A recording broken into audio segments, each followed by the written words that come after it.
I came to study. I came Okay, to study.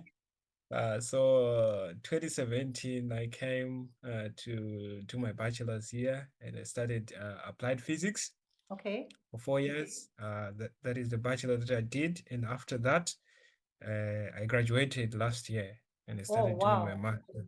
Yeah, I started doing my Wow. masters, and now it's totally something new. I'm into Oh, international you're no affairs longer and in the global same governance. program that you were doing? Yes, I completely switched. I changed Oh, from natural sciences to social sciences. that's So now I'm interesting. doing international affairs and global governance. That's You can amazing. also understand it as international relations. It's almost one and the same thing. Yeah, yeah. But then my interest is, how did you decide you want to come to China of all the countries? I mean, you could have chosen Turkey, USA, UK. You chose China. Why? Um, that's actually quite an interesting question. I think it's all about, the opportunities that come your way. Sometimes you don't have plenty of opportunities. Mm, Sometimes it's also about your own personal experiences. I think I'm someone who have always been exposed to some information about China. Um, since okay. I was very young, I mean, I did my primary and secondary education in Chiweshe, Marsh Central, right? You Yes, must understand that that's a countryside. I So know. there I usually during holidays I would be going to see my uncle in Harare, and usually that's when you get to Yeah. get exposed to all these kind of stuff. When you watch, Mhm. like, oh, it's Chinese movies and all that. I was young, but then now I'm actually, thinking about it. It's like I think from then that's actually when I started developing this kind of, Interesting. interest to say, Exactly. yeah. So later on, when I did my high school, I was at Sengezi High School in Zimbabwe, Marsh West, right? It's in Marsh West province. And during that time, it started as a joke. I had my Yes. friend, actually two of them, and we're like, it's a clique, it's a clan where all of us are going to be studying abroad, and this is Mm. no joke. But at that time we were actually joking. We didn't know where we were going actually. And Wow. then what happens then is the other guy he went to Russia, the other one is in Cyprus, Wow. and for me, I'm now in China. In So China. when it started as a joke, but Mm. then later on, there is an agent who came to our school. He was like, Mm. I can also help, you guys to apply for those who wanna go Mhm. out. Wow. So I tried it. I tried and it worked. So that's how I ended up studying In here China. in China. It's interesting because we have heard a lot of stories about China and everything. You have been here since 2017 studying, and so we can say you now have the experience and the exposure. How has been this for you? How has been this journey from the time you came up until now? Yeah, I must say that it has been an interesting journey. There is a lot that I learned along the Hmm. way. When I came to China, I mean, during my first days, I had to endure quite a lot of, challenges. And Exactly. amongst them is actually language barriers. Language. Yeah. So, and the culture shock as well. You get to meet a lot of, new things. And, Mm. some of those things, like maybe you are coming into a street where they had never seen a foreigner before, and everybody will be Exactly. looking at you and you're like, what's going on here? Mm. So those are some of, culture shocks and, Yeah, yeah. you know, different experiences. And I had to actually learn the language because of that. I was like, how can I survive here? I think I have to really learn Hmm. the language so that I can Yes. understand them better and I can integrate into the local society. So, during my study, although my major wasn't actually Chinese taught, when I Mm. was doing my bachelor's, this was totally English taught major. And Wow. then I could use my, spare time to at least learn Chinese. I Mm-hmm. know every foreigner has a compulsory Chinese course during your Chinese first year, course, true. but literally speaking, that's not enough for you to really be able to understand more about the Mm. Chinese culture, and a lot of aspects, and to integrate Yes. well into the local society. So I would normally use much of my spare time to participate in community activities, Mm. to also even participate in a couple of competitions locally. Competitions, I like to yes, do that. yes, yes, yes. Yeah. By the way, this coming Saturday, I will be having another, it's a Chinese speech competition. Mm-hmm. I like doing that because the preparation, what actually matters in those competitions, it's not you getting an award or something like But that. the I don't even experience. care much about that. The experience and what you get through Yeah, during I was preparation. actually going to come to that. Like, you have been in several Chinese news outlets, we have seen you do a lot of things. But one of the most interesting aspects, or one of the most interesting things that I saw was when you volunteered during COVID-19, you know. Mhm. I was so Yeah. amazed. I was like, how? Everybody else is running away, everybody else is locking their doors. They don't want to be exposed, they don't want to be out there. And here you are, you volunteer, okay, to say, okay, I'm going to be out there. I mean, that was very, very, how can I say? I cannot use I don't know which word to describe that kind of bravery. Okay, so how has it been? How did you even decide to say, I'm going to volunteer to do this? Um, I usually joke to myself and say I'm born to serve. I'm born Wow. to serve. I remember during my secondary school, I had my satchel, which was written "born to serve" behind there, Mm, and literally that's myself because I didn't actually start volunteering after coming to China. I started mm. volunteering back home, right? Wow, wow. Um, During my high school, I joined Leo Club. It's under Lions Club International. So, Wow. in these boarding schools, normally Mhm. you are encouraged to participate in some club activities. Yes, So yes, this, yes. the school would normally have a couple of clubs and you choose from one of Mm. them. Which one do you want to join?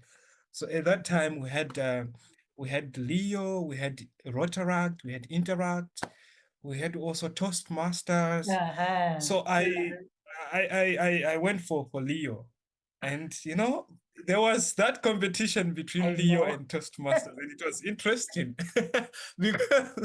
because Toastmasters, it was cool, and those guys, I always admire them. But then Yes. I went for Leo because I really enjoyed seeing what they were doing when I actually started learning there. They usually engage in community activities, going to orphanage homes and playing with the kids and doing all those kind of stuff. So I was quick to join. We started doing a lot, even during weekends. We could just go around picking litter in the Yeah. school. A lot of things that we did, environmental protection and all that. Mm. Even when I finished my high school, I went on to join another Leo because it has stages. When you are a student, Mm-hmm. a high school student, we call it the Alpha Leo. And then when you go to university, now Yeah. you are an Omega Leo. I Wow. actually have my Leo regalia and all that. I have That's it with me. nice. And so you So took it, you and are then now so, yeah. yeah. So after high school, now I became an Omega Leo. Omega Leo, we used to even do a lot of, environmental protection campaigns in Yes. Harare. We did that, clean up the city and all those kind of Mm-hmm. things. So after I came to China, I then found out that, yeah, There's we had a lot opportunity. of opportunities to volunteer here locally. Wow. That was really cool. That was So really I've amazing. always been engaged into volunteering from the word go. Yeah. So when the pandemic came, it's not like because we saw that the pandemic is here, so let's go and volunteer. No, Yeah. actually, it came whilst we were actually volunteering. I remember it was on the 21st of January Yes. 2020 when the thing came. We were at the railway station here in Hangzhou railway station, doing the spring rush volunteer activity. Yes. Because normally during those Chinese national holidays and all that, we use that time to go and volunteer together with Chinese volunteers. Mm. So, you know, spring rush, that's when you have the highest migration stream, not True. only in China, but in the Everywhere. whole world. Yeah, that's so usually take that opportunity, you go there and you will see a lot of interesting Yes. things whilst you're Wow. volunteering. You meet also some old people who are trying to go back home, but maybe they have a lot of, you know, stuff Mm. that they're carrying. You help them. You also see a couple of foreigners who might be not, you know, they might be Lost in confused in this. terms of they don't know where to get the tickets and Mm. all that. So you help them there. So we were providing all those kind of, you know, language volunteering services and all that. Wow. So we started, actually, we started on the 17th of January, and on the 21st, we were asked to stop. Like, what happened? And they said, you know, there is a new kind of, you know, an infection that was discovered in Wuhan. Oh, Like, but can't we continue? Because I didn't know that it was that, you that's know, serious. that Yes. dangerous. And, I didn't know. So yeah, I remember the second day because the first time we got the message, it was 20th. And 21st, you know, we even went there. But that's when we realized that this thing, it was somehow serious because Very we were now serious. asked to put on masks and all that. And I was like, oh, so this thing might be serious. So we Mm. went back to school. And after that, when I was now, because we were stopped from doing the spring rush volunteer activity, but then I went back to school. During that time I was staying off campus, so I started volunteering under pandemic, Oh, doing what, helping those students who were in campus to also purchase some of the stuff that they would want to purchase. Of course, the university itself, it was organizing a lot, helping students. It was quite yes. coordinated. But sometimes, you know, as a student, you also have some stuff that you want to buy personally. You Exactly. cannot go to say, Laoshi, I want to buy this, I Laoshi, want this and every that time. is Because, true. yeah, they can only True. provide necessities. That's what the Yes. school can provide. So I used to do that. Just go every day, almost every day, because I was the one who was out of the campus. Have the Almost campus, every day, yes. I would just go out. So you guys want what? I just buy a couple of things and I put Mm. it at the gate, and they would take them. At some point in time, they couldn't even get out of their dormitory premises, Mm, right? it's true. Yeah, at that time, you know, even just going around the campus, it was difficult. They have to stay Mm. in their dorm. So I was actually the president of the International Student Union at my previous university. So what I Yeah. did was we organized a group of volunteers within the dormitory premises to help the To help. concierges there and the teachers to do this work. So you have a few people, you know, helping with communication and gathering all these kind of things to actually ensure that these international students who were in dorms will feel at Mm. home, and you know, there are a couple of challenges that we're trying to tackle.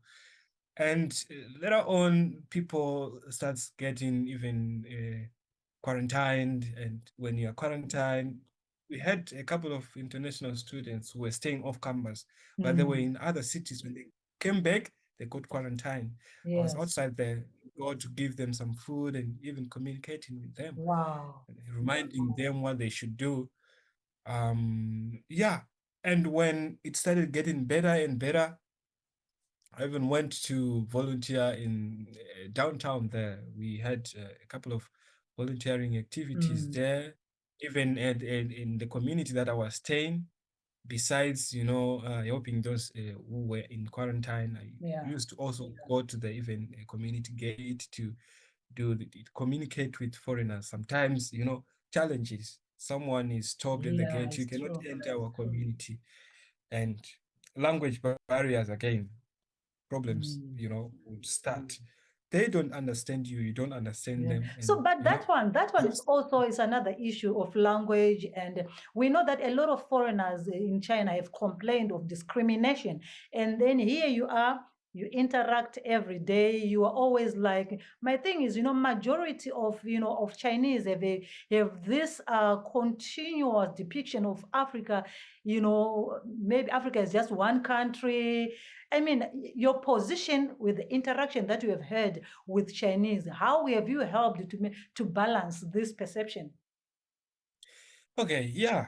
It's reality that most of them, they still do not know much about the African continent, right? There are a lot of stereotypes with how they've, learned about Africa.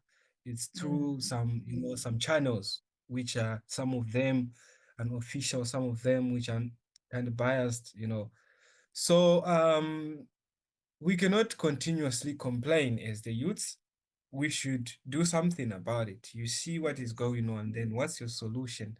So for me, I discovered that as the young, you know, international students who are studying here, as the African youths, we have a role to play. How? Get get into interaction with them. With Do them, not say because they have a wrong perception about Africa, so I'm not going to talk to them. to talk to them. No one is going to teach them the true Africa if you It's do that, true. right? It's So true. go, you know that they don't know some things about Africa. So go and teach them the same way that they, you know, do it to us. They know that we don't understand China, and they will make you understand China for real. It's true. Even on campus, you see a lot of activities are organized. International students participate in this, participate in that. What is the essence of that? It's for us to understand China better. So Mm. we should also provide platforms, provide